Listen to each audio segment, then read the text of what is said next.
సంటే కొట్టైనా ఓ రెండు మూరల మల్లెల చేతికి చుట్టైనా ఈ అల్లరి గాలేమో అల్లుకు పొమ్మందే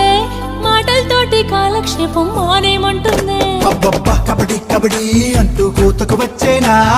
ఏమంటారు జీవాలు మళ్ళీ ఎప్పుడో అవకాశం ఎంచక్కా బాగుంది చుక్కల ఆకాశం సోసీల్లారా బాగుందే నీ సహకారం